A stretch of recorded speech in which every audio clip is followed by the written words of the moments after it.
What you're about to hear is a conversation with Ram Gupta, based in Blackburn. He's an entrepreneur, a businessman, a philanthropist, someone who set up his business with some core values, who help support people in the community, not just to make money. Why would you suffer success? You need to suffer your failures, yeah, not suffer your successes, yeah.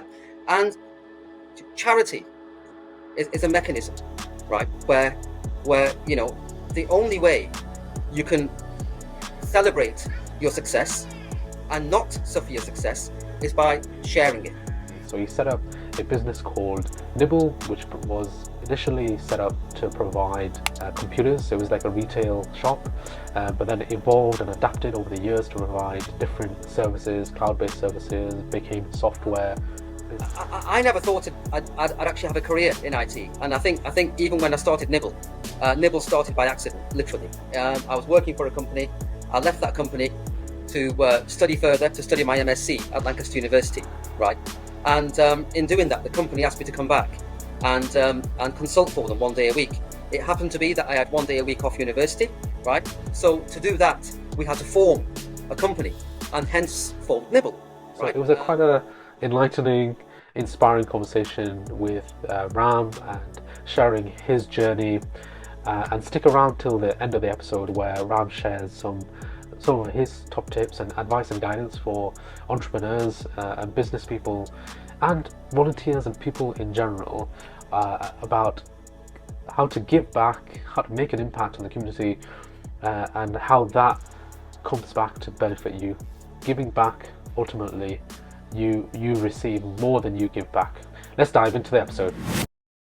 Hi Ram, thank you so much for joining this podcast. Episode 3, we're still early on in the season. So last time we met, it was at the Palace of Westminster at the House of Lords for the British Citizen Awards, which is an absolutely amazing day. How did you find it? Hi Manju, thank you very much for inviting us for this amazing podcast. The day, as you were there as well, the day was amazing, right? I think to share the sort of full day with people that are giving back to society, that sort of believe in the values of British citizenship, and all very successful in their own way, are just sharing that success with people that are less fortunate than them. I thought it was a great celebration of everybody there. Really enjoyed the sort of hospitality that was given to us as well. Monju, I think you'd probably agree that we were very well taken care of and made to feel very special. Really enjoyed the day. Yeah, absolutely. I had so much fun that day, and I don't know why, I was a bit nervous before coming down, because I'm not one for kind of speeches and things like that, or presentations. No. So that was the only thing that was on my mind. But then when I got there and meeting the other honorees, like yourself, it was amazing. And I think that's what really stuck out for me is the other people's stories and achievements, and some networks, and being able to continue chatting with the other honorees. Fantastic. And I think you hit the nail on the head there, Monju. Other people's stories. You can relate them almost back to yourself. And, you always realize then that although we're doing something, we can always do more. Yeah, because there's people out there that are doing far more. Yeah, and credit to them that they were there, and we were in the same room as them, to be able to meet them and listen to their stories. Absolutely, it was so inspiring, right? I was just in awe with some of them. There's a chap who did a marathon every day for a year, which just blew me away. Just I was just tired just thinking about it, let alone trying to attempt one marathon. So it was really cool. So obviously, it was really interesting to hear your story and the work that you've been doing. And of course, I did a bit of extra backstory and research into stuff. You're a successful entrepreneur who has been running a business for since I believe it was 1998. You set up Nibble, and through that, and in addition to separately to your own work, you've been doing some amazing community work, that I read through the BCAe award, and separately as well. So that's been fantastic. Before we kind of deep dive into some of that and conversation, which I'd love to hear, is let's just go back in time a bit and understand a bit about your background. I'd love to know what are the stories of you growing up in Blackburn, anything important that sparked kind of your journey during your early days.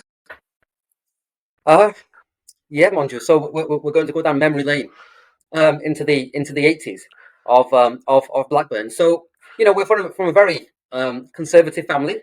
We're a family of 6. That's mum and dad and 4 brothers. So we had a very humble upbringing. We were in a 2 up, 2 down. We were 4 brothers sharing a double bed and 2 single beds in one room. And I think this is quite the story that most people had, the experience that they had, sort of growing up in the 70s and 80s. Where to the world we had nothing, but in reality we had absolutely everything. My father came to the UK in the 1960s. He was on the cusp of becoming a High Court barrister, in India, and he came here for a better life for us. And he sort of educated himself in the UK. He ended up getting a degree in maths and a MSc in computer science. So he was very much ingrained into the UK culture and wanted to progress himself and us as a family. My mum was a very simple lady, Manju. My mum was a sari wearing lady, who wore literally the same look, had the same look every single day. The sari, the little cardigan, the in our culture we have a little bindi, and she was a very simple lady. She didn't know English. She went to English classes. There was a place called Bangor Street in Blackburn, where she went for English classes. Right. She didn't learn any English there, but she learned Gujarati and she learned Punjabi. And the English teacher also learned those languages as well. So, from a very sort of conservative background, conservative upbringing, which gives us a lot of appreciation, sort of, for all the progression that I think the Asian community in general has made. If you look back at the shop owners of the 80s, they're now running big businesses. And they all have this appreciation for the 80s and for these experiences that they had. Yeah. Mind you, again, I'll share a story with you. I used to get 2 pence a week, pocket money, right? And in those days, a cake was 10 pence, right? So I saved up for 5 weeks, right, to buy a cake. Yeah. And I'll tell you what, when you save up for 5 weeks to buy a cake, that cake is absolutely delicious. I can still remember the taste of it. Yeah. And, these are the things that we remember. And, these are the things that we can't afford to forget because what keeps us grounded. Yeah, absolutely. It humbles you, doesn't it? It humbles you. To Yeah. later on. These days, there's so much. Everything is accessible so easily, and unfortunately, so much waste happens as well, doesn't it? So is there? So I think there's 2 sides really. I wanted to explore with you is your entrepreneurial side, and of course your charity side of things as well. Is there anything in your formative years that sent you down this direction? Did you always want to go off and set up your own business, and other things that happened that involved you to go down charitable route as well?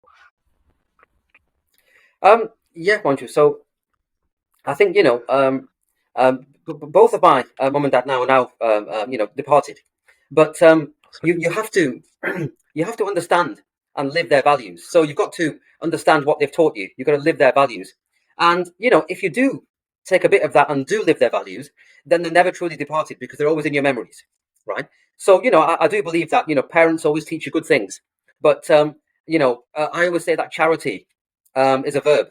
Yeah, talking about charity is one thing, and we can sit here and talk about it all day, right? But until you do it, yeah, in the essence of it being a verb, it doesn't have any impact. Yeah. So I think that was always an ambition to sort of position ourselves in a situation where we can give back, because mind you, you can only give what you have. Yeah. So if I have anger inside me, I can only give you anger. If I have love inside me, I can only give you love, right?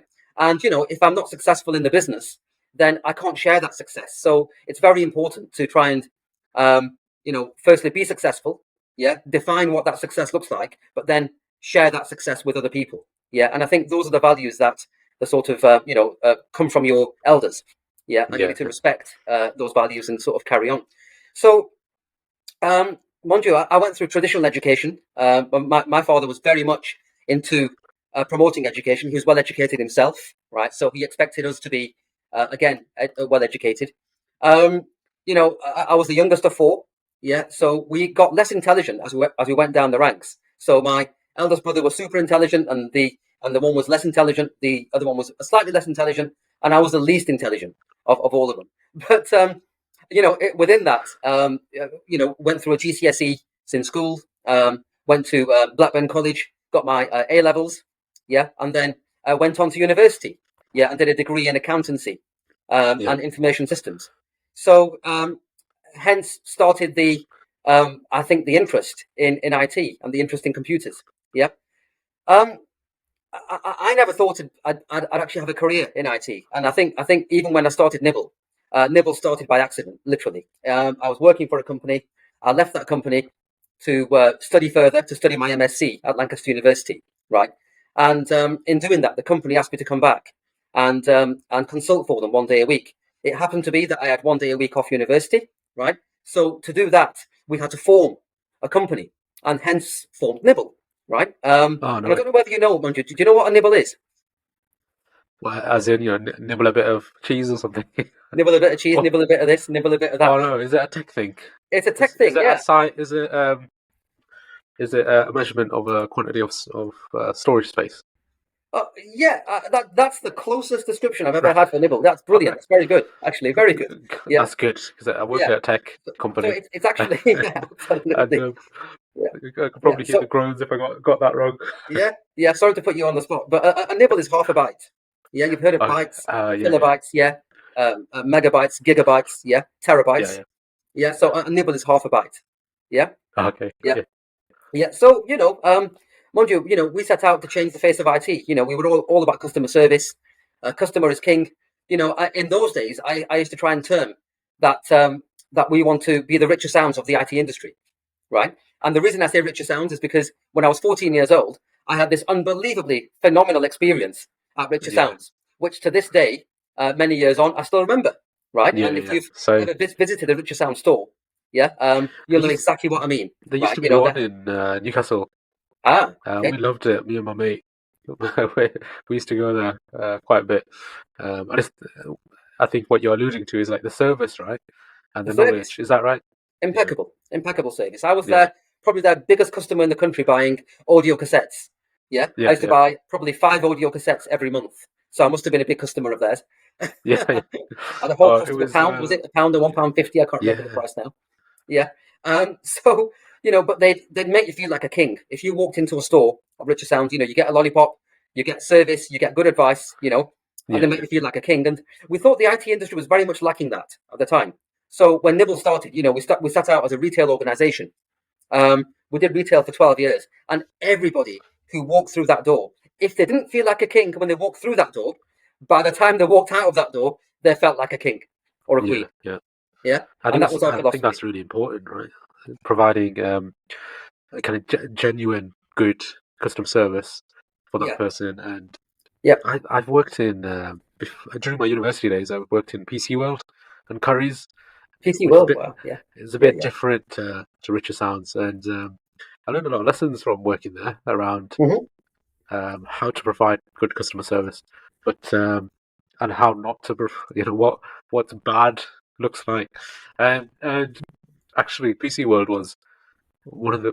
It was my worst job, I have to say. I really did not enjoy working there because it kind of when you disagree with some of the sales techniques of the company, but then it's your job.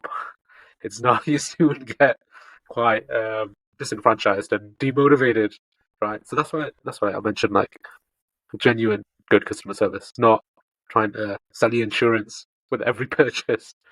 I think They, that's really important. they make customer service as being this definitive science, mind you, right? And it's not really a definitive science, is it? All you've got to do is put yourself in the position of the customer, right? And we all wear our customer hat, don't we, when we've got bad service from somewhere or we've got a disagreement, right? Yeah. So as long as we can put ourselves in the same position as the customer and imagine how we'd want to be treated, right? Then that simplifies customer service, doesn't it? Yeah, just go above and beyond and listen to what the customer's telling you, right? And then try to solve their problem, and that again Yeah. remains our philosophy that if someone comes to you with a problem, give them a solution. Don't give them a problem back, Yeah. Yeah. So was Nibble's core customer um, business B2C, business to consumer, directly to the consumer? Did that evolve? Did you do B2B business? So we spent 11 amazing years in retail. Mind you, when I say amazing, because it was a 7 day a week thing. It was a, I'd say 27, if not 24/7 operation. And, we were in all different kinds of markets. And, in trying to change the face of IT, we ended up having several stores around the UK. Yeah, did Nibble. Oh, amazing. We had people buying offers to export as well. So a lot of our stuff went to Nigeria and sort of beyond. Right, right. And we really enjoyed that journey. We loved that one-on-one interaction with a customer, where you can actually make a difference. Not once a day, you can make a difference so many times in a day, right? Because anyone who walks in, you're solving their problem. Yeah. Yeah. The only thing I think is that after 11 years of retail, firstly we saw where the market was heading, but secondly, there was a lot more to the company than its retail ambition, right? And to fulfil that further ambition, we took the very difficult decision to come out of retail. Yeah, but I say come out of retail, Manju. There's our traditional customers, who were probably in their 60s then, right? Who are now in their 70s and 80s that we still look after. Yeah, Oh, but we can look after them in a amazing. different way. Yeah. Yeah. So when we ended our retail journey, we began as an MSP, which is how Nibble looks now. So how the company looks now is we're a managed service provider, we're a 24/7 organization, we're a cloud service provider. We have a cybersecurity wraparound on everything that we do and to offer cybersecurity as a service. We are an audiovisual company. We bought an audiovisual company in 2017, yeah, and continued with its success and on the back of it. And we're a software development company, yeah. So there's quite a few strings to the bow as Nibble, Right. yeah. But we haven't lost that individuality of what the retail experience has taught us, yeah. So every Yeah. customer to us is an individual customer. They get an individual experience, right? And everything we do is about the customer experience. Yeah, absolutely. And it sounds like you've not lost that original ethos of what you started up. So, did you start it up in Blackburn originally, was it? Yes, It yeah, was originally absolutely there, in Blackburn. and Yeah, then we had a expanding little out store in Blackburn. That nationally. store might have been little, mind you, but Yeah, yeah, to us it was everything, right? So that was our world, right? And that was yeah, the world we spent, like I said, 20 hours a day, 7 days a week in, and yeah, I can still I can still smell the coffee. We used to have this coffee smell as you walked in. We used to have these red sofas where you can sit yeah, down and discuss your IT issues. We used to have these draped curtains, and fancy desks, yeah, that we couldn't afford.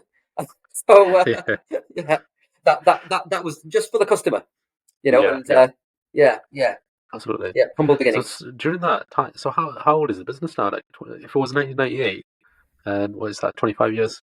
Yeah, so Maths, we're a quarter of about a 20. century old. Yeah, and Amazing. I'm a quarter of a century older. Yeah.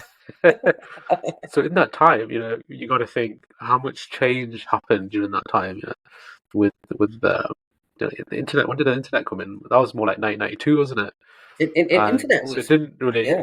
explode. Social media hadn't come in yet, and everything has moved online now. So it sounds like you really adapted, because retail side of things, independent retailers kind of have, at least my knowledge of Newcastle, independent retailers have just kind of disappeared.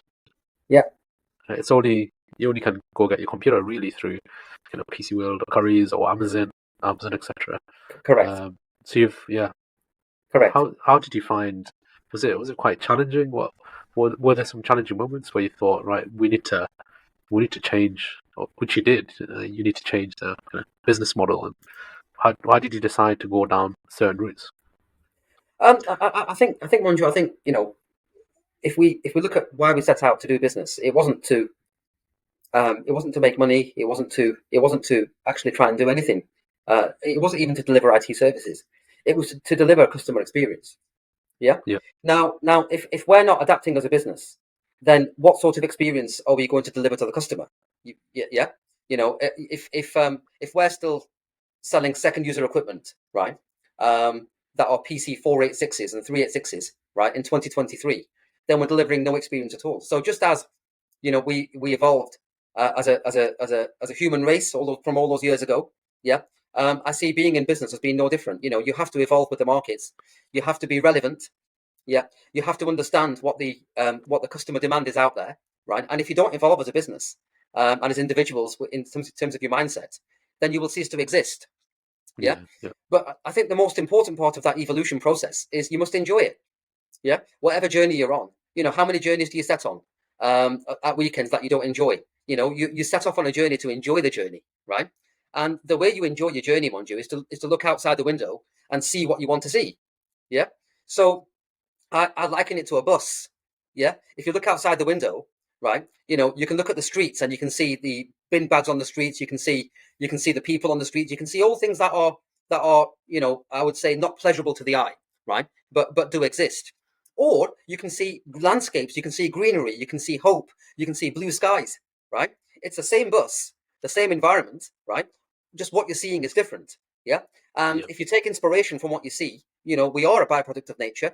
Yeah, then it's no different in business. You adapt your business to what you see and make sure that you are always looking after the customer. The customer is central to what we do. We just happen to provide IT services. Yeah, what we actually deliver, and I'll say it again, is a customer experience. Yeah. Customer experience. Yeah. I think that's kind of core. What you're saying, a core of your business. I like the bus analogy. So if you don't like what you're seeing, it's time to get off that bus or adapt or get out of the bus. Or look through a different window. Yeah, a bus has got many windows. Yeah. Right. Yeah. Yeah, yeah. Look through a Yeah. different window. Absolutely. Yeah, you will see It's, what you want to see. yeah. Yeah. It's always interesting. On the entrepreneurial route it's not easy, is it? I've been working corporate for about 11 years now. I have dabbled in some kind of design agency here and there, and kind of all sorts. I even had like a sweets business, tried to get Oh a wow, sweets business off the ground. Wow, wow. there's some funny ones. And the other thing, the other day, my wife said, when you get obsessed with something, you go all in. And she's saying, she said, this podcasting stuff, this is your latest obsession, isn't it? Um, but tell her, yeah, there was a t-shirt business that I was doing as well, printing, tried to do a fashion label, all sorts. I think maybe I should give it a bit more time on some of my ideas, but then yeah, it's challenging as well with the corporate job as well. But I think yeah, that message you're saying about you got to keep like adapting as well, adapting with the times, especially in tech, Yeah, that so much things change, and some of the work I do at my place, a tech consultancy, work that I did for clients like 2 years ago, it's obsolete. It's like obsolete now. it's We're like obsolete. continuing to build build on it as well. But I have huge respect, for uh, entrepreneurs building a business, something from scratch, building something from like nothing almost like that. It takes a lot of skill. So I really do kind of respect that, and it takes so much effort in the beginning, right, to get things started. So that hopefully there's some inspiring messages there and some lessons as well. And that's one of the reasons I'm doing these podcasts. You could say it's a bit of a selfish reason, but I'd love to learn from my guests. So that's amazing. Um, so thanks so much. Yeah, sharing giving a bit of background on Nibble. Um, tell me about your charity work. So that could be either through Nibble. So I've seen Nibble does some challenges and sponsorship, and some other, some of the other work as well outside. Yeah, mind you. So you're going from my background deep into my heart now, aren't you? Yeah, yeah, we've done the starter. Let's go for the main course. I don't know what Absolutely. dessert is.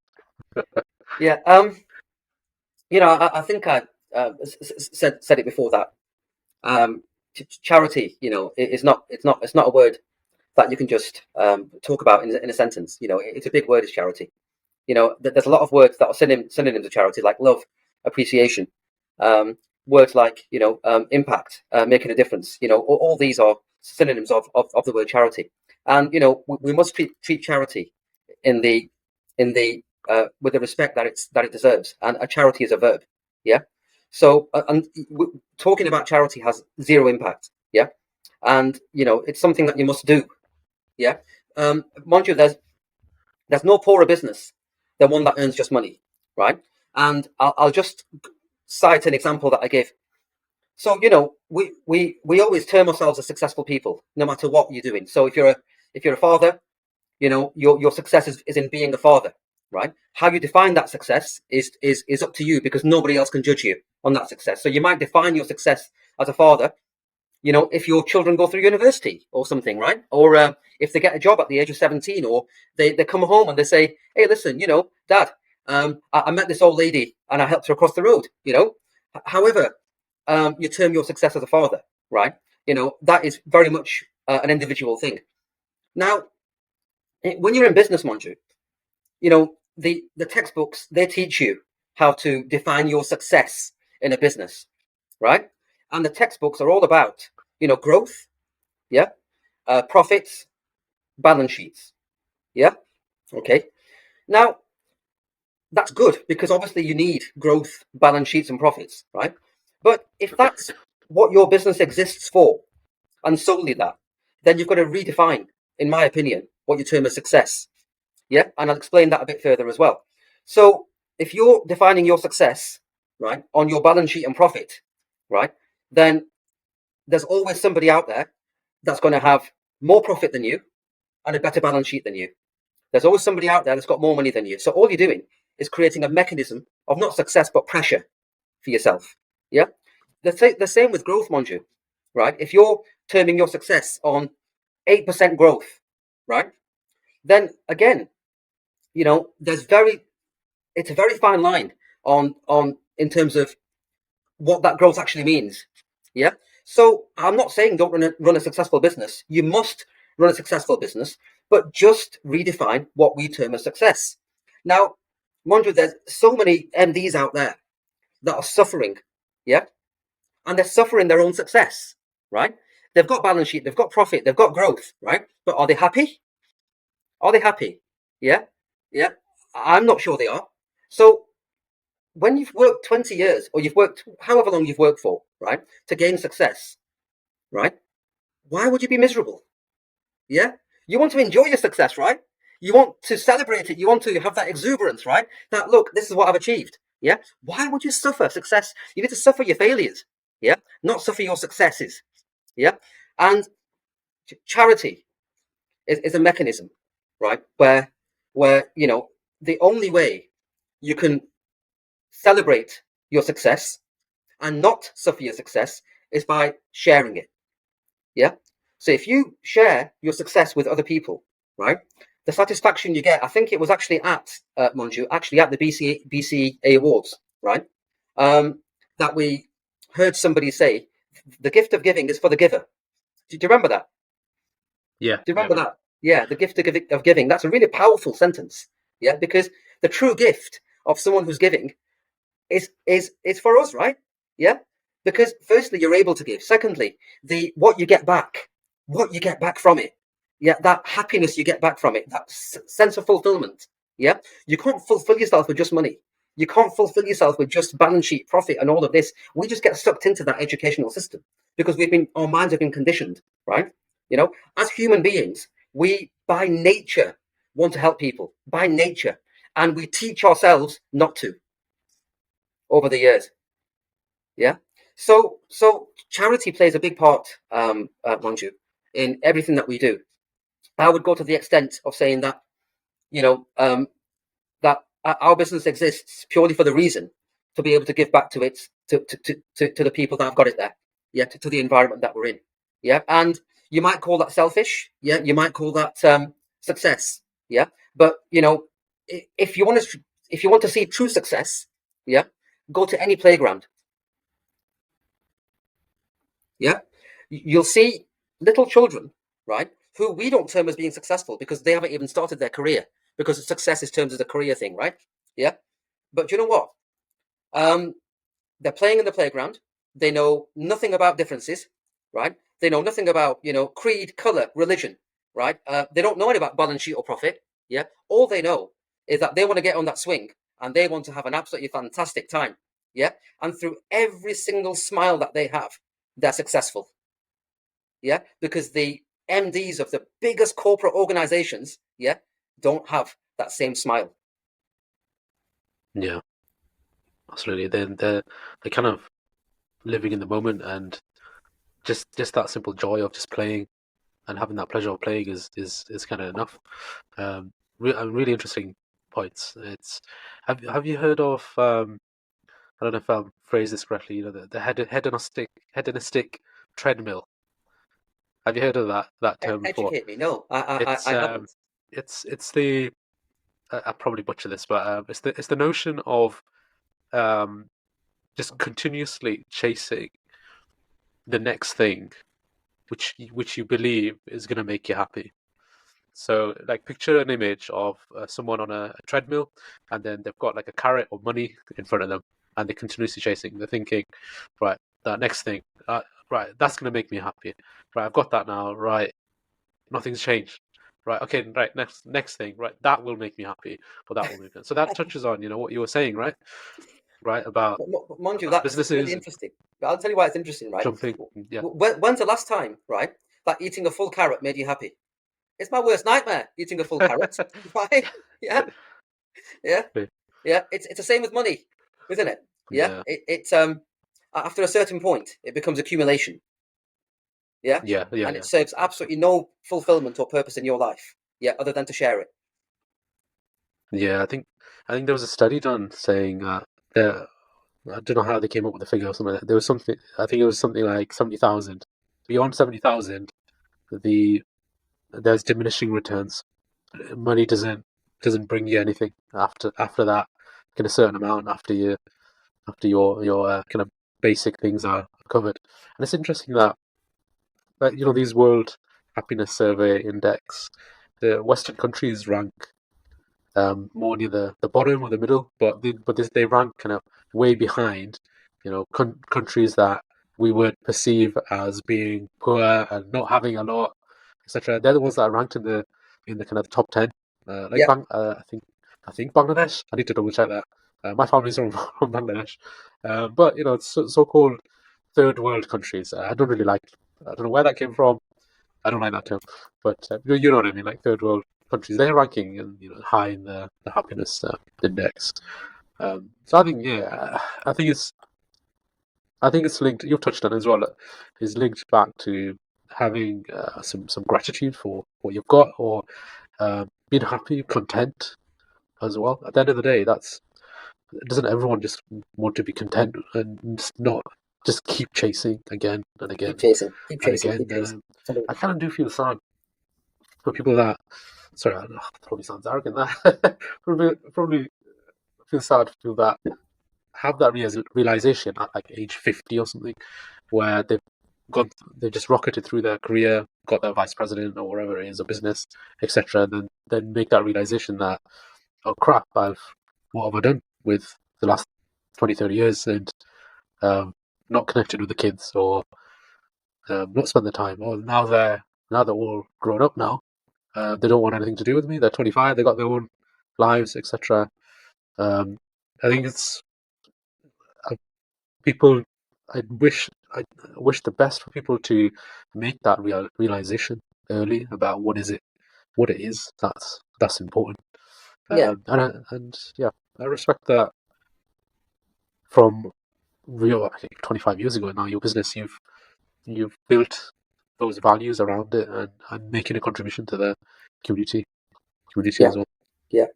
Mind you, I'll cite an example to you, and I'll refer it back to the points that we're just making, right? So in life, um, you generally remember a fantastic experience or a very traumatic experience, don't you?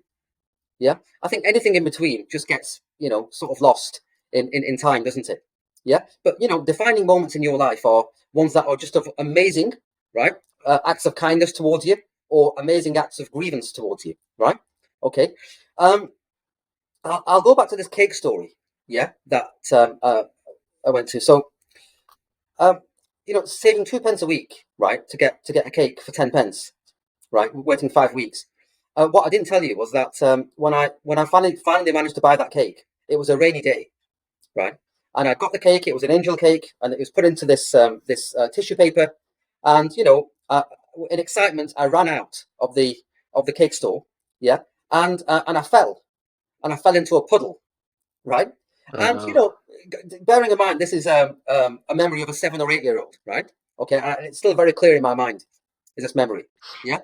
So the cake was wet, yeah, not really edible, right? And 5 weeks of what I would call sort of sacrifice and effort had gone down the drain, right? It's devastating. So your whole world falls apart. That cake was my Bentley, right? It's got fallen apart. yeah. Um, For a 7-year-old at that for time, a 7 year old, right? It's the five end of weeks the of world, saving isn't it? up. Yeah, That's end of the world. Yeah.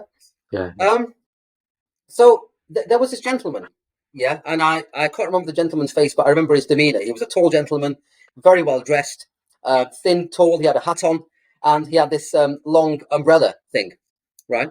He picked me up and said, "Oh dear, you've appear to have dropped your cake." Yeah, so I was crying at the time. I remember, and he said, "Follow me." We went into the store, right, and he bought me a cake twice the size of what I'd had. Now, okay, right now, it doesn't sound like an amazing thing, doesn't this cake, right? But the act of kindness that gentleman showed me, right, like 40 years on, I still remember. I still remember to this day, yeah, from 40 years on. Now, what I'm trying to say there, Monjo, linking it all back to what we're talking about, is, you know, you talk about all the famous figures. So let's talk about Albert Einstein. Yeah, how much money did he have in his bank? probably not very much. Okay. Let's talk about Mahatma Gandhi. How much money did he have in his bank? Let's talk about Winston Churchill. Let's talk about other figureheads, right?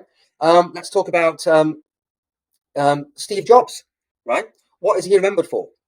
When you think of Steve Jobs, do you think £50 billion, dollars, wherever it is, or do you think Apple, iPhone? Yeah, how it's changed the way we communicate. Yeah, Mm. what I'm saying, Manju, is that you know you will not be remembered ever for your bank balance. Yeah, yeah, you will always be remembered for the impact you've had on this earth.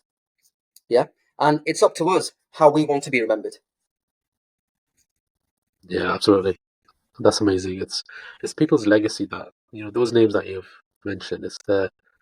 It's their work. It's the legacy of their work and impact that we would remember. The difference that they've made in the world. That's what possibly drove them as well. It's that creative element as well, especially I'd say for Steve Jobs, and probably at the time, I guess more relevant for Einstein and Gandhi at the time. They probably did not think that, all right, in 30, 40 years time, everyone's gonna remember, or the action they took is gonna have this big ramifications or difference and positive impact kinda in the world. Um, but they kept at it, right? They still Absolutely, Manju. Yeah, they kept at it. kept Yeah, kept going.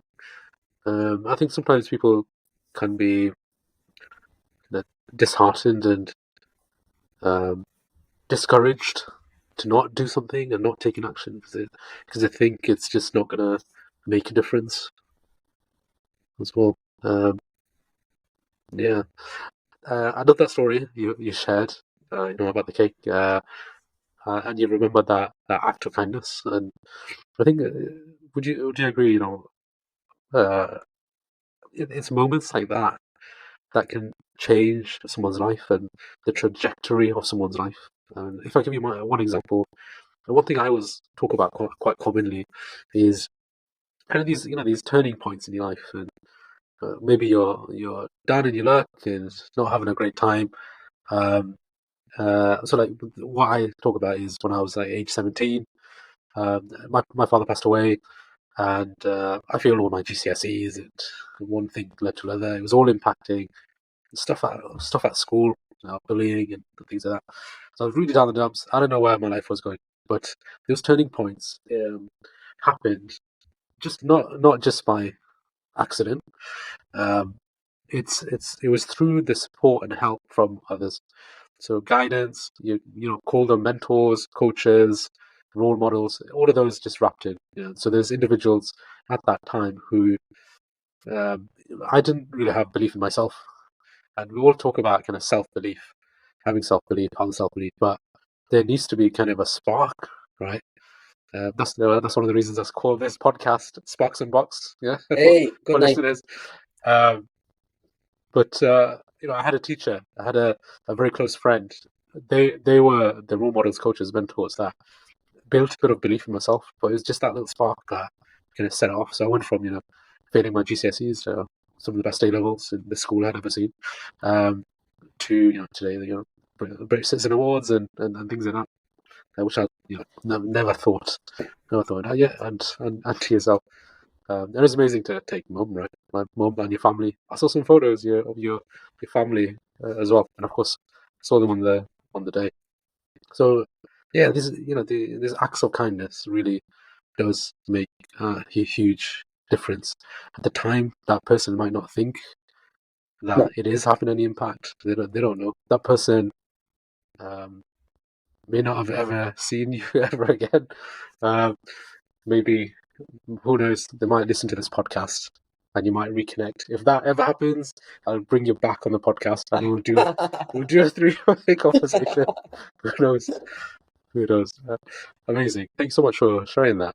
Tell me about so you do a lot of work supporting the homeless, Yeah. and you through your business and through your personal stuff. And there was something I read that just blew me away. It was fantastic. You were supporting homeless people into apprenticeships as one of the small one part of many things that you've done. Yeah, tell me about the work that you've been doing to support homeless and how it all started. So, mind you, I don't know from Newcastle whether you've ever visited Manchester. Um, I, Lovely I, ha- city. I have, yeah, a few times. Yeah, lovely city. And one of our favourite restaurants in Manchester used to be a place called Red Hot. Yeah, it doesn't exist anymore, just opposite the Arndale Centre. And, Manchester's full of these beautiful and very, really good sort of restaurants and food and, culture It's and everything really, else. really good for food, Really definitely. good for food, right? Yeah, really I good for went food. my first. Oh, better not share too much because the in-laws might not be happy about that. Went for my first let's call it a date with my wife You can at the cut this bit, time. can't you? We could edit it. We could edit it. It was Manchester, and we'll never forget. Never forget. Of course, because meeting her, of course, but also the food. Food was amazing. Absolutely, absolutely. So, just citing this experience, we went as a family to Red Hot. We'd go there quite often, to be fair. And there was this NCP car park opposite Red Hot, and we'd often eat there, right? And we'd often walk into the car park, drive off back to Blackburn, right? And I remember because you only see going back to the bus, you only see what you want to see, right? And I'd never seen it was there, but I'd never seen what was right in front of me. Yeah, until that day. I think it was 2016 sometime, 2015, 2016, right? And we walked out of Red Hot. We'd spent a small fortune on food.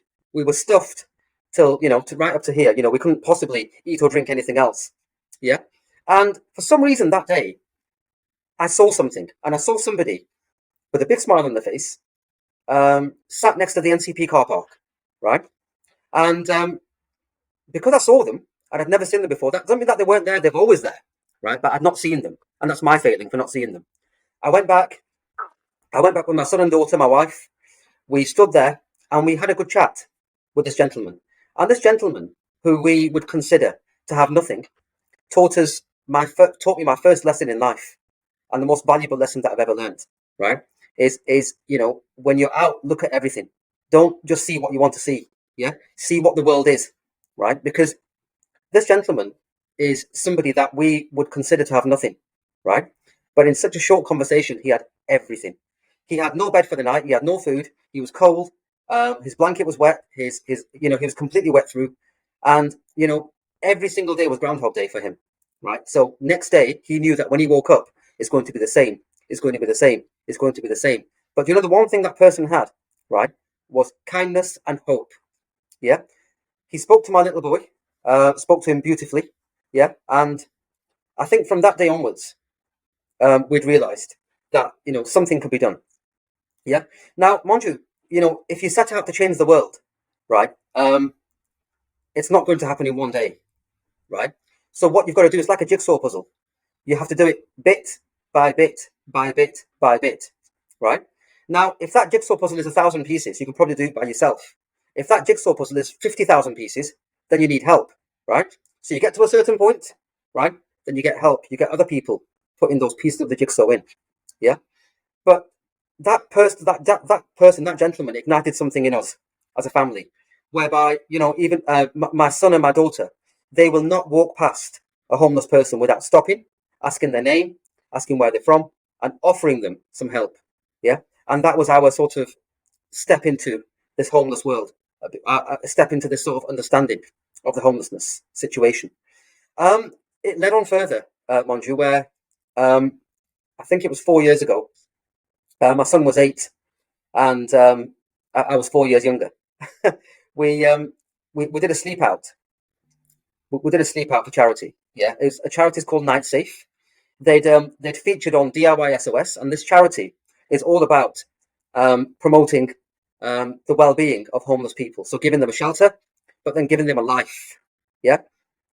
Up until 11 o'clock, mind you, because with that sort of people, you know, we had a great time, right? We had, you know, we had food, we were dancing, we were having a good time, we were meeting the people that were sleeping out with us, right? And it was about 11:30. We thought, hang on a minute, you know, we're putting up our tents and everything, cardboard tents and stuff. We thought, we're having a really good time here, right? This is not what it's about, right? So somebody must have heard us, and it started absolutely chucking it down, right? So from 11:30 onwards till 7:30, that rain was absolutely relentless. But you know Oh something, wow. mind you, I enjoyed every single drop of that rain. Yeah. And enjoyed it because every single drop of that rain made me into a stronger person and made me want to help the homeless people even more. Yeah. Um, there were some people that slept out with us and they were resident homeless. Yeah. And it's these people that we made a promise to. And we said, you know, in fact, what they said to us is that people have come here, they've made promises and they've disappeared, right? And I said, look, I'm not making you any promises, but all I'll say is that we'll visit you and we'll see you again. And these people were young people, mind you. They had ambition. Yeah. Do you know, if you want to learn how to do business, you learn from a young person because do you know what? They have no fear, right? If I can go to our best members of staff and I'll say, let's do this. They'll say, oh, Ram, that's a stupid idea. That's a silly idea. That'll never work. They'll give me 50 reasons why not to do it, right? You go to a child, right, or a young person, and you say, I want to go to the moon. Do you know what they'll do? They'll hold your hand and say, let's go. Yeah. They'll Yeah. take you there. Yeah. So these youngsters had no fear. Yeah. And we saw that in them. It was a long process, but you know, we took these people on into employment, and we helped them start their career and their journey into education. Yeah. Um, mind That's you, amazing. everybody Fantastic. everybody talks about, you know, Yeah. inspiration and aspiration, right? Do you know what? When you don't know where you're going to be sleeping at night, when you don't have anything to eat, right? Yeah, you know, what is your inspiration? What is your aspiration? You know, You're not what are we thinking talking about about that. here? You're not Yeah, even thinking about that. You're thinking, right, absolutely. Yeah, absolutely. Right. you got some So other things to worry about, like yeah, the things that you yeah, just mentioned. yeah. So, you know, we're a G7 nation, mind you, right? You know, when people's inspiration and aspiration is where the next meal's coming from, that's wrong, isn't it? That's wrong. And as a business community, yeah, we can do a little bit, yeah, to change that. And if all of us do a little bit, just like that 50,000 piece jigsaw, eventually more and more pieces of that jigsaw will fit together, right? Yeah. And eventually that entire 50,000 piece of jigsaw will be made, right? And you have changed something. You have changed the world at that point. Yeah. And that's what we need to understand, that everything that we do, right? Anything that you do, right? You must involve other people, but you must understand that you are making an impact. Yeah. Um, but then don't stop. You've got to carry on. Yeah. Yeah. You've got to look for your next opportunity. Yeah. And keep looking and keep looking and keep looking. Yeah. Because the problems don't stop. Yeah. So if you keep looking, you keep finding that new opportunity. Yeah. You'll keep fulfilling yourself. Yeah. Redefining your success. Yeah. And that does help you in your business. It does, because you can run your business better when you're not suffering your success and you're happier. Yeah, yeah. I I think anything that needs kind of big change does take time, and Yeah. and that collective effort, as you mentioned, is really important. Not doing it by yourself, and Yeah. you're not going to be able to scale your impact or whatever you're trying to do without being able to get others on board and do that kind of delegation. I'm starting to bring in some of my work lingo terminology terminology uh, in there. So that's amazing. So um, I think there's probably a misconception that there isn't any young people that are homeless. People would think it's more kind of, I don't know, like people in the 30s or 40s. But for whatever reason, what do you think are the reasons why there is young people that are homeless? Mind you, it's quite an eye opener, It's a complex really. question, When you, sorry. yeah, no, it's quite an eye opener. I mean, we're all sitting in our ivory towers, and we're all sitting in the comfort of warmth and technology and everything else, right? Without the realization that we are literally, potentially, one loss of job, yeah, and one divorce away from becoming homeless, yeah. And what I mean by that, Monju, is that you know, when if should that happen to somebody, they're in a very vulnerable situation because they have no home. Yeah, they start sofa hopping from one sofa to the other. Eventually, the number of sofas that they have run out. They end up with no address, right? And when you don't have an address, you can't get on the benefit system. Yeah, you are effectively, when you run out of sofas, right? When you're sofa hopping, you're effectively homeless. Some of the reasons that the youngsters gave. Yeah, so none of us are immune to this. Some of the reasons that the youngsters gave were, again, their sort of parents got remarried, and the new partner didn't want them. Yeah, as children. Yeah, or stepchildren, should we say? So again, Yeah, they became homeless. These are troubled people. They've got complex needs, right? Um, to take these people on, you've got to see the good in them, and the good in them, right, is this this resilience that they have, this no fear, right, and this want to succeed attitude. Yeah. Now, going back to the original point that we made about we're not an IT business, we deliver experiences, right? Okay. So if we apply that the same logic to the people that we take on, then why do we need to take on IT people, right? We need to take on people that have no fear, that have got resilience, and that want to work hard. And the rest of it we can teach you. The rest of it we can teach. Yeah. yeah, And it only absolutely. takes one life, mind you. You change one life. Yeah. You've not changed that life. You've changed the entire generation, and you've made them able to change another life. Yeah, amazing. And that, yeah, the ripple effects it has from changing that one person can be significant. So how many young people were you taking on? I mean, uh, what you just said that doesn't matter because just that taking on one person is absolutely amazing. But you have a fairly large business, it seems. So it's incredible work that you've done. Mind you, we take as many as we can. Yeah, and Yeah, that will continue. Um, Everybody that works for us has got a story to tell. Yeah, and I'm delighted in that, yep. and I'm delighted when I see them progress. I see their success. Yeah, and I see them helping others. Yeah, I see them becoming fishermen. Yeah, and succeeding Yeah, yeah. in their ambitions. Yeah, it's not That's just fantastic. homelessness. Mind you, that you can impact. There's youth charities. Things like the youth zones. Yeah, who inspire young people. Yeah, um, mind you, again, everybody talks about inspiration and aspiration, right? But let's say you meet somebody that you're inspired by, and you have an aspiration to be like them, right? But mind you, that creates excitement, right? Doesn't it? Yeah, I'm inspired. I have an aspiration. I want to be like them. Yeah, but how are you going to get there without education, right? Without opportunity. Yeah, inspiration and aspiration. is simply creating excited idiots, right? Mm. Yeah, Yeah. yeah. So it's very important, yeah, for business people out there to give opportunities to these inspired Yeah. and aspired individuals and the education system, right, to provide that great level of education, right, that lets these inspired and aspired individuals get the education that they need, right, to avail those opportunities. Yeah. So this is where I think, the business community has got the biggest impact. Yeah, because it can create these opportunities. It's not just about giving. You can give in many ways. You can give financially, but you can also give in terms of opportunity. Yeah. And when you do Yeah. that, Yeah. again, the world is getting closer to becoming this little heaven. Yeah. I think that's really important. What you said around.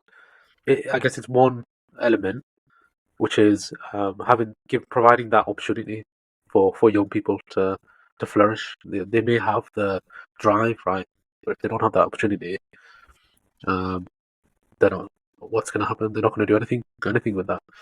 So I think there's a couple of elements, right? It's that providing that mentoring, the aspiration side of things, and then the opportunity side of things as well. Um, yeah, I've worked with actually. I mean, I currently do volunteer with a few organisations. So there's Newcastle Food Bank. I've seen a lot of people come through there Yeah. who've had a crisis of some sort, and things have just fallen apart. And it includes professional people as well. Yeah. There's nurses that have come through as well. There's somebody I think there was one story, somebody who was on 50K plus a year. Their marriage broke down, separated, obviously impacted their mental health, and then just one thing led to another over a fairly long period of time. But eventually, they had lost their job because they couldn't keep up with it. There's loads of stories like that. The other one I volunteer with is the Oh, Princess Trust wow. as well. So for a number of Yeah. years, I think I've been interacting with them for about nearly 10 years, something like that. So chatted with a lot of young people, and it's what's the thing that strikes me was the common thread was like the lack of confidence in themselves, that lack of belief that they can do it, or it was kind of a attitude of or think rather thinking that they don't deserve to be successful, or they're not the type of person to go on and do this, or not the type of person to go on and do that. And I think yeah, they need that role model or that person saying to them or showing them whatever, indicating to them that yes, you can. You can do this. You are capable of this. And again, I go back to that spark, right? It's just that little movement, and then watch them fly. And it sounds like that's exactly what you've been doing with these young people that you've been taking on. And how long? When was the first person that you took on? And is there any stories like stories that you can share of like people's progress through your business? Yeah, many, mind you. I think, like I said, I think everybody that's in our business has got a story. Um, but I think if I'm to share one, I won't give any names. Yeah, but this was 12 years ago. We had a wide-eyed person walked into us, wanting to explore a career in IT. A very brave person. That person was just about making ends meet, looking after their sort of parents and looking after their family. Very hard worker, young. Yeah, like I said, wide-eyed. And I asked them what they do for a living now, and they said, I'm a carer. Yeah. I said, so what relevant experience do you have in IT? They said, nothing. Yeah. I said, well, that's a wrong answer. I said, you're a carer, right? Which means that you care for people, right? And we're an IT company, and we care for people. So we're not that different, are we? Yeah. We gave this person the first opportunity in IT. This person is now leading our technical team. Yeah, support desk manager, and actually runs that side of our business on his back end.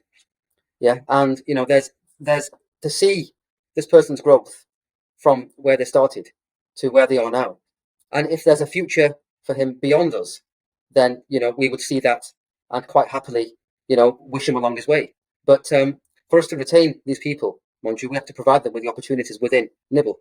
Yeah, and those opportunities are of course monetary, but they've got to be beyond money. Yeah, because just as there's people making more profit and less profit than you, there's also people that will offer a better salary than what you can offer. So people and staff retention, it's all one circle. Yeah, you have the right core values in your business, right, and all the good things that will happen to keep your staff retained. Yeah, but mind you, I can give you countless examples of people, and I'm very blessed to have a very caring workforce that not only look after themselves, look after their families, look after our customers, but they look after other people in society that need help, and they use the benefit of their experiences, yeah, to give them a good experience. Yeah, and mind you, look, we say that people are uninspired and people can get into a rut because, and it's not their fault. Yeah, it's not their fault. I think there's two things. I think mental illness is a big factor. But people, you can't see what's going on if you're wounded inside. You can't see what's going on inside there, right?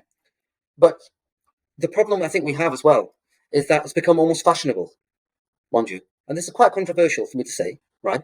But mental illness has almost become where people aren't mentally ill, but they're putting themselves out there as being a mentally ill person. If you're a bit sad in a day, right, then you're not mentally ill. You're just sad for a bit, yeah. But the problem is you become what you manifest, right? So right from when you're a baby, right, we teach our children to crave sympathy, don't we? Yeah. Do you know what I mean by that, Manju? Mm-hmm. Yeah. So your baby's there, right? Your little child is there, and they're playing. They're playing happily, right? They're making noise. What's the first thing you say? Keep the noise down. Shut up, right? But they're happy. They're playing. They're doing what kids do. The minute they start crying, they hurt themselves, we run towards them. They get all the attention that they possibly could imagine, right? Mm. Yeah. Am I right or am I wrong? Yeah. Yeah. Of course. So I've got a 1 and 2-year-old at the moment. yeah. So I can definitely relate. And Yeah. I understand Yeah. it's a bit of a juggle. So Yeah. we're teaching our children to crave sympathy, right? And that stays with us when we're older, right? So I could come on this podcast, Monju, and crave sympathy from you. I can say, I've got this problem, I've got that problem, I've got this, I've got that, right? Doesn't solve my problem, right? But that craving doesn't go away. And you know what the problem is, Monju? That craving becomes an absolute habit. Yeah? Yeah? So we have to take that craving for sympathy away from our DNA. Yeah? And if we can do that, not only do we manifest positivity, right? But in this not want for sympathy, we talk about different things. We talk about positive things. We talk about life as an experience, right? Yeah. Everything in life is an experience. We are a byproduct of the environment that we are in. Yeah. We are an accumulation of this earth, right? All we do is accumulate things. We accumulate experiences. We accumulate anything that we for our time on earth, right? But when we go, the accumulation is gone. It goes with us. Mm. Yeah, we leave nothing behind except memories and good feeling, right?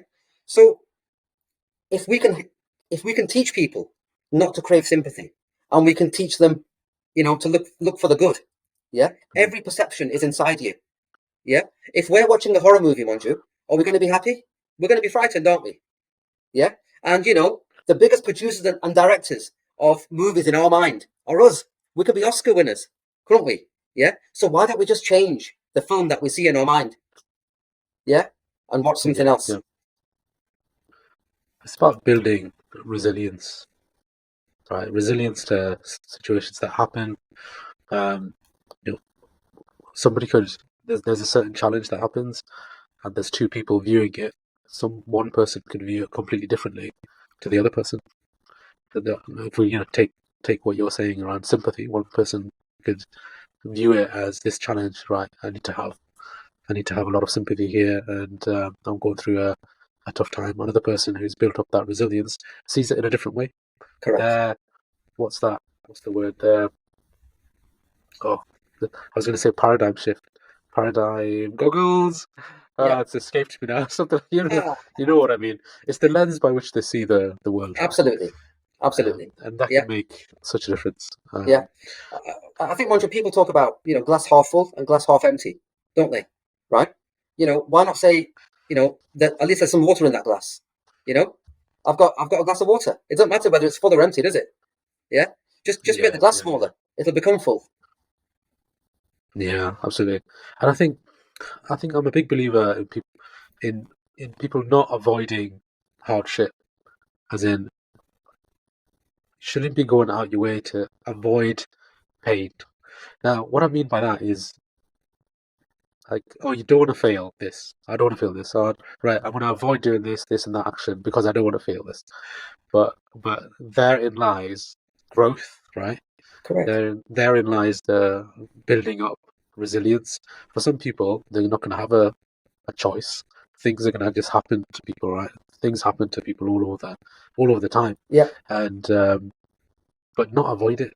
Have that like kind of growth mindset, because that's going to build resilience. You're going to grow as a person.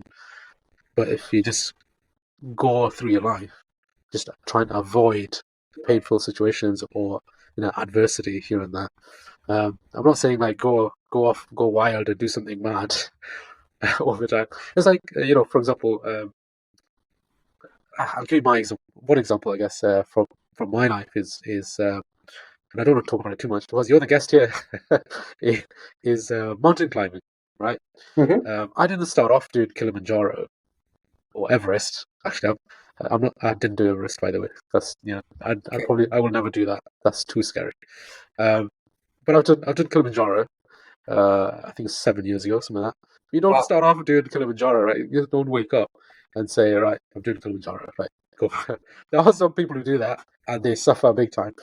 I saw some people who did no training and just went and did it. But you build yourself up, and I built myself up kind of over 3 years of different treks in the UK, etc. And then went off. But through that, there was all those mini tracks were not easy as well. There was still kind of massive effort and a lot of pain that you go through, but you become stronger through that, right? And you start building up step by step as well. So I, I do share with people, young people, and others that I speak with, like some of the tests you go through, right? You're going to learn from that. One of the failures that you go through, you're going to learn. You're going to learn from that and come back and grow as well. So I don't Absolutely. know what point I was heading towards, There's but there's there's no growth in comfort, right? And I think one of the yeah, point you're trying to make is that you owe it to life to experience everything life has to offer you. Yeah. Yeah. And if I can just share something a little bit philosophical with you, Monju, yeah, of we course, have go for this it. view of heaven, and I'm not knocking anyone's view of heaven because that is their personal thing, right? I've got my own view of heaven, but um, the only problem with no matter what your view of heaven is, or what mine is, right? It might be eating a bunch of grapes, on a hammock or whatever it might be, right? But in essence, it's happiness. But the other problem with the traditional view of heaven is to get there, you've got to pass away, haven't you? And once you have passed away, right, then no one's going to come back and tell you, oh, this heaven's awesome, mate. It's fantastic. You need to get yourself there, right? So having this view of heaven, right, you know, making things a better place, yeah, we can through our actions, yeah. And if heaven is defined as happiness, right, we can through our own actions make a heaven on earth, yeah. And all we have to do, mind you, is you can't make heaven by creating your own happiness, yeah, because it'll be too small, yeah. So if I'm decorating my room, I'm creating my heaven. If I'm talking to you now, mind you, I'm in my heaven. If I'm landscaping the garden, I'm in my heaven, right? All you've got to do is take it a little bit further, right? Make other people's heaven, yeah. Share the happiness, share your success, right? Because once you've made their heaven, right, they'll also make somebody else's heaven. And before you know it, you've got a heaven on earth.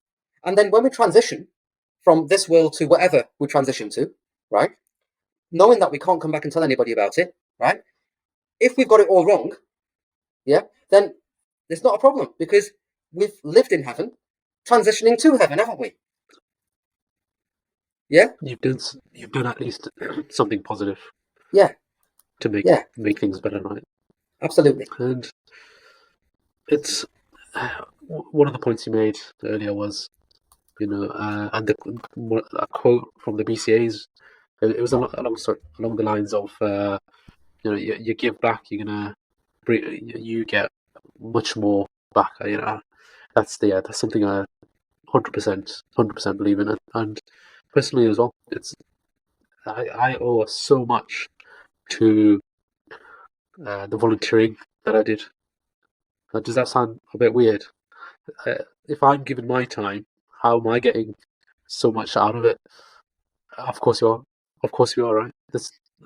I put my current job of 11 years down to the fact that the volunteering I did prior to joining, I went off to Peru for 3 months. And the experience that I had there and the development, I spoke 3/4 of that 1 hour interview. I just spoke about that in the context of IT and things like that. Um, I put down some of my promotions at work down to volunteering. Yeah, How? Because the skills I developed, I brought them back into work, and then they further evolved, and then it's like a circle. So, and and of course, the British Citizen Award. How would I have been honoured with that? Is through the volunteering work. So I've certainly gained way more than I think I've given back. I think it's small little things that I've done for people, supported, handing out a meal, stuff like working, volunteering in the food bank, fundraising and things like that.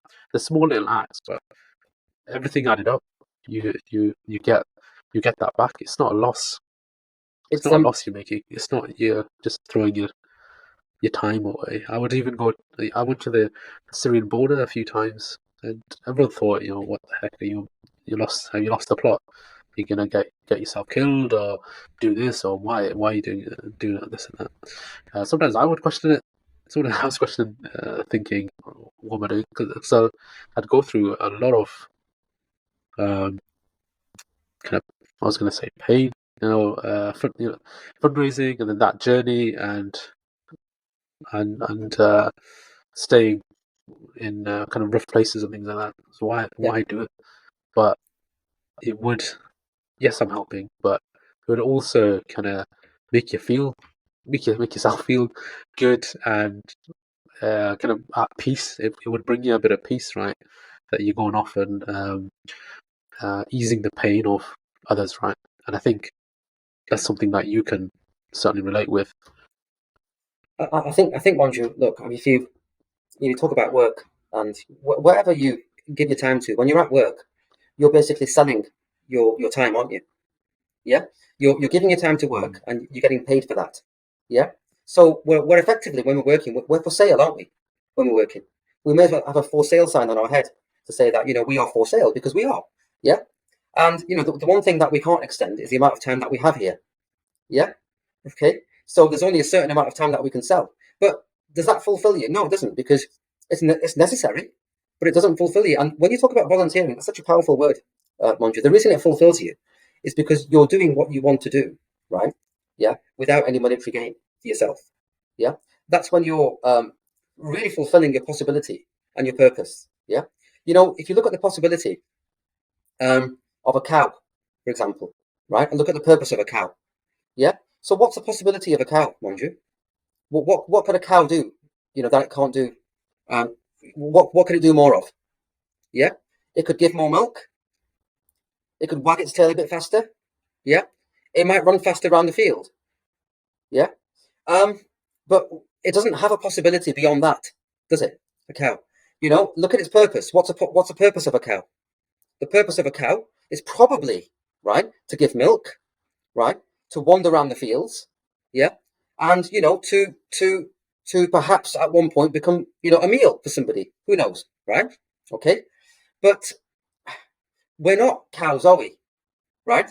We're human beings, and we have that privilege of being born as a human being, right? So why is it that we define our purpose and our possibility of purely around money?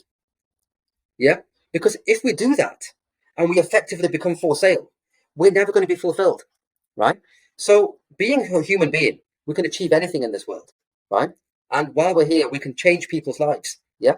And if we extend our possibilities beyond money, yeah, then that does fulfill us, because all we're doing then is becoming human. Every animal in the jungle looks after their own, yeah. The the the privilege of being a human being is that you can look after others. Yeah, absolutely. That's fantastic. That's fantastic. Really inspiring to hear as well.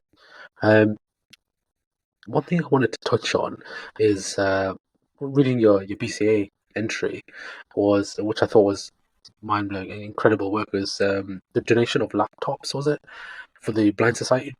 That sounds amazing. So please do tell me more about that. So I think you were did was it the laptops were going to the donation of the laptops were for people who are blind, try and teaching them to learn, young people and adults to learn how to use a laptop. Was that right? So mind you, that there's two things there.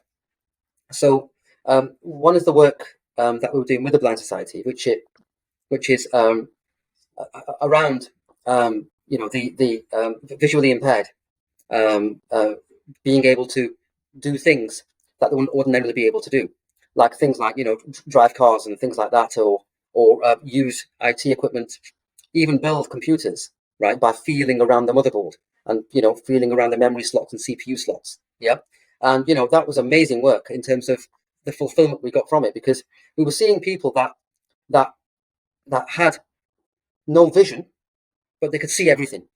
They could feel their way around the problem and find a solution. And it was amazingly fulfilling work, and that work continues. Um, the donation of laptops, mind you, was very much sort of pandemic inspired. I'll explain how that came about. So when the pandemic came, everybody was talking about um, the obvious poverties that existed in society. Food poverty was a big thing. Mental poverty, yeah, was an issue where people were mentally challenged, yeah. But the thing people weren't really talking about until much later in the pandemic was something called digital poverty, right? And what digital poverty is not being able to access the most basic fundamentals of what we take for granted, because everything became online, right? Imagine education online. You had working parents, right? They had to do their work online from home, right? So how many devices would a family have? So if you were one device short, it meant that one person either wasn't getting education, or one person either wasn't able to work.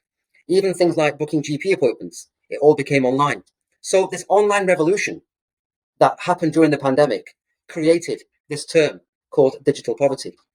Um, so we thought, let's try and do something about it. And obviously, single-handedly, we couldn't do anything. So through the Community Foundation for Lancashire, we rallied with businesses that had devices that perhaps weren't useful to them, but had a purpose beyond their natural life. We took those devices, we refurbished them at our cost, yeah, and we put those devices back out into society.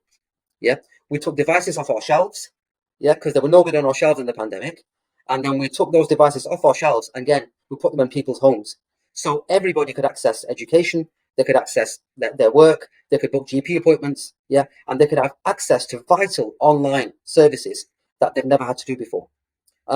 We distributed somewhere in the region of, I think, 4,000 devices, mind you, throughout the pandemic, and Wow, you that's know, amazing. That's a huge number, yeah, 4,000. So yeah. this was all donated through the network of businesses that you reached out to. I think 50% came off our shelves, yeah, and the Okay, remainder came that's a from, huge donation. So yeah, 50% is that's massive. Like around 2,000 then yeah, came directly from yeah, Nibble. That's fun. yeah.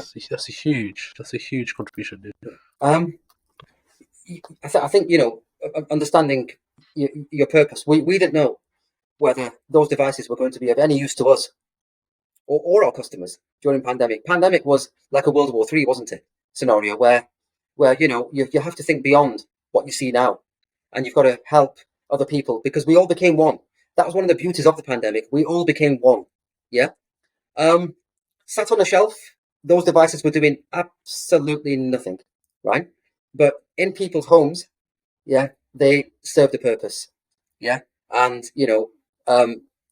there's nothing better than seeing IT and it being used for the betterment of what it's meant to be used for. Yeah. And that's to help us be better as people. Yeah. I think having not having access to the devices and data is another way you just disadvantage, and then Correct. it's just causing further inequality. So everything's online. Everything's gone further online. The pandemic changed things permanently. So if you need a laptop for education, for your health, and you can't access that, Yeah. then that's further exacerbating inequality, isn't it? Absolutely. There Uh, was children out yeah, there, Monju, that weren't able to go to classes. Yeah. Because, yeah, yeah, um, the unfortunate thing about sometimes, big business and big response is by the time the response is delivered, it's almost too late. Yeah. yeah, yeah, So being a much smaller animal, yeah, we were able to deliver that response a bit quicker.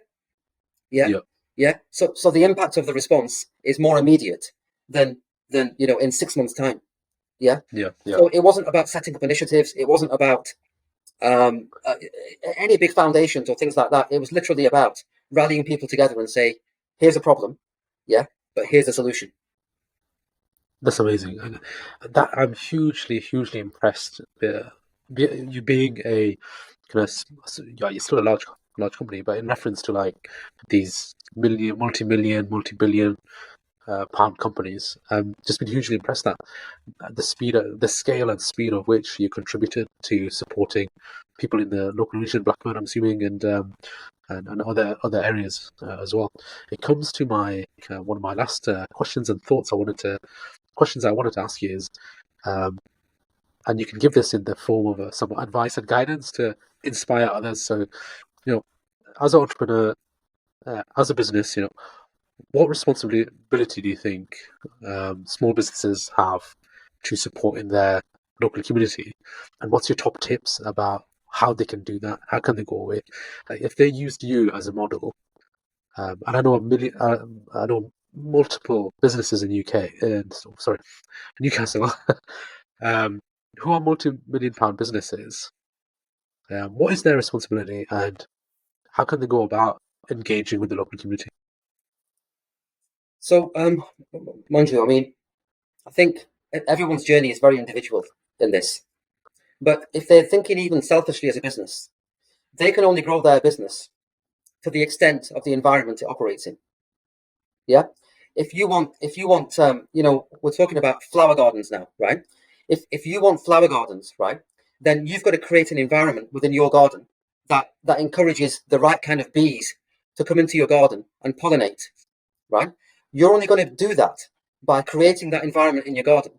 Yeah, and if you don't create it, you will not get the benefit of a flower garden, right? It's no different in business. Yeah, that that your business can only grow to the extent of the environment. Yeah, and it's up to you as an SME business what environment you're creating.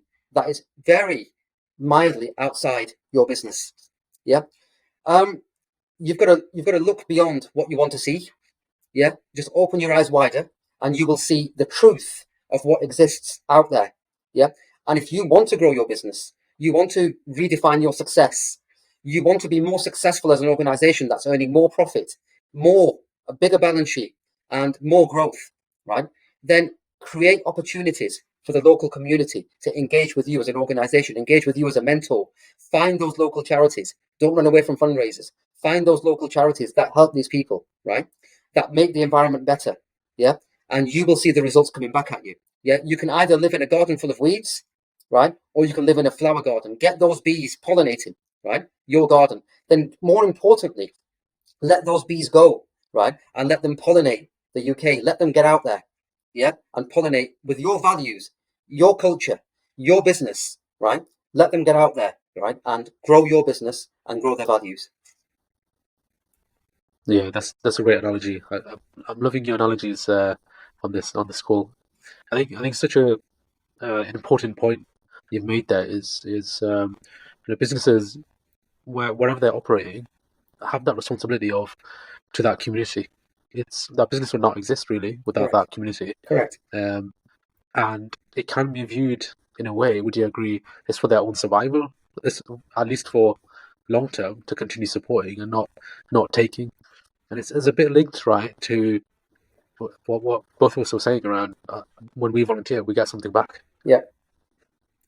If the business is giving back and it's creating something sustainable so they can sustain it and helping the people, it's better for their business. Is that right? Have I Absolutely, understood that? absolutely, Have I Manju. understood that Manju, we are very selfish animals as human beings. We only do things that make us happy, right? All we've got to do is change what makes us happy. Yeah, yeah.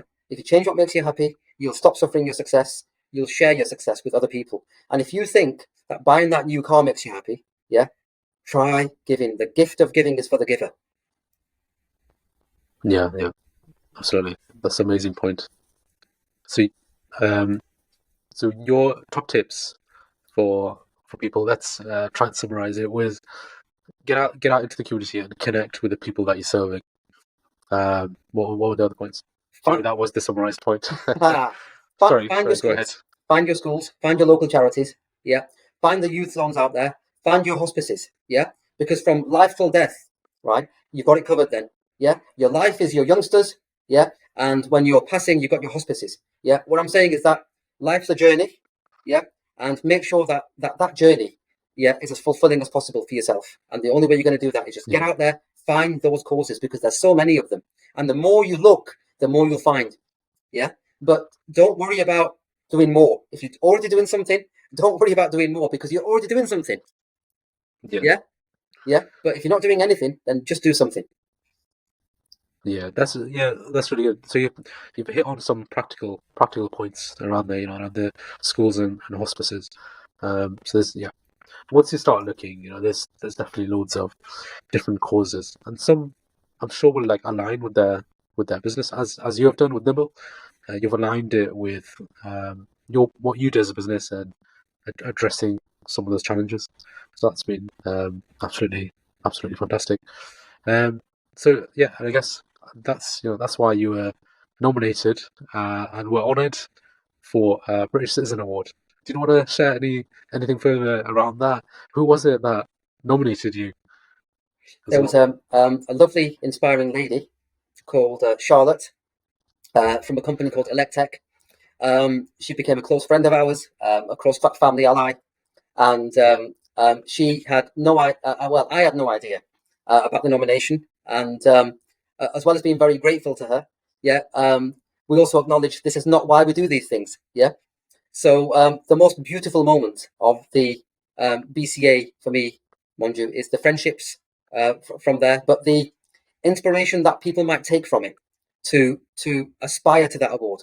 Yeah, that's not why they do it, but if they aspire to it, then they're doing all the right things as a British citizen should do. Yeah, to improve this beautiful country that we live in every possible way they can. yeah, amazing.